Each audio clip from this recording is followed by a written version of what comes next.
আমি লজ্জিত, যাদের কারণে জেল থেকে মুক্তি, যাদের কারণে অনেকের দেশে ফিরে আসা, যাদের কারণে নির্বাচনের কথা বলা, যাদের কারণে দেশ শাসনের কেউ কেউ কারো কারো স্বপ্ন দেখা, তারা তাদেরকে অস্বীকার করছে। এক সময় লক্ষ্মীপুরের সবুজ ঘাস সব লাল হয়ে গিয়েছিল শহীদের রক্তে। আমরা শহীদ ডাক্তার ফয়েজ আহমদ সহ লক্ষ্মীপুরের সমস্ত শহীদদেরকে গভীর শ্রদ্ধার সাথে স্মরণ করছি। জুলাই যুদ্ধে যারা জীবন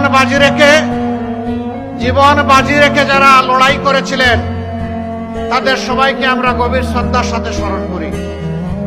আমরা কথা দিয়েছিলাম, আমরা জুলাই যোদ্ধাদেরকে আমাদের অন্তরে জায়গা করে দিব। আমরা কথা রেখেছি, আমরা জুলাইকে কবুল করে নিয়েছি। এই জুলাই এসে জনগণকে মুক্তি দিয়েছে। জুলাই এসেছিল বলেই আজকে আমি এখানে দাঁড়িয়েছি।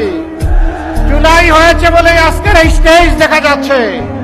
জুলাই হয়েছে বলেই এই 26-এর 12 ফেব্রুয়ারি ইলেকশন হতে যাচ্ছে। জুলাইয়ের আগে আমরা রাজনৈতিক দলগুলো বহু চেষ্টা করেছি, জীবন দিয়েছি, আয়নাঘরের সঙ্গী হয়েছি, জেলে গিয়েছি, পঙ্গু হয়েছি, ঘর বাড়ি ছাড়া হয়েছে, কিন্তু আমাদের নেতৃত্বে পরিবর্তন আসে নাই। পরিবর্তন এসেছে আমাদের সন্তান সন্ততির নেতৃত্বে।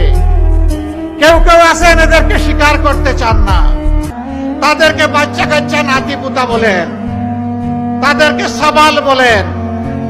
আমি বড় বিস্মিত, আমি লজ্জিত, যাদের কারণে জেল থেকে মুক্তি, যাদের কারণে অনেকের দেশে ফিরে আসা, যাদের কারণে নির্বাচনের কথা বলা, যাদের কারণে দেশ শাসনের কেউ কেউ কারো কারো স্বপ্ন দেখা, তারা তাদেরকে অস্বীকার করছেন। লজ্জা, লজ্জা, এটা মেনে নেওয়া যায় না। যে উপকারের উপকার স্বীকার করে না, যে কৃতজ্ঞতা প্রকাশ করে না, সে ভালো মানুষ হতে পারে না। দেশবাসী রাজনীতির পুরানা বন্দোবস্তে দেখেছে, 54 বৎসর দেখেছে, সেই বন্দোবস্ত ফেসিবাদ তৈরি করেছে, মানুষের অধিকার হরণ করেছে, দুর্নীতির স্বর্গরাজ্যে পরিণত করেছে, চাঁদাবাজিতে জনগণকে অতিষ্ঠ করেছে, জনগণের কিনা বস্ত্র দিয়ে জনগণের বুকে গুলি ছুড়েছে। সেই রাজনীতি আমার মা বোনকে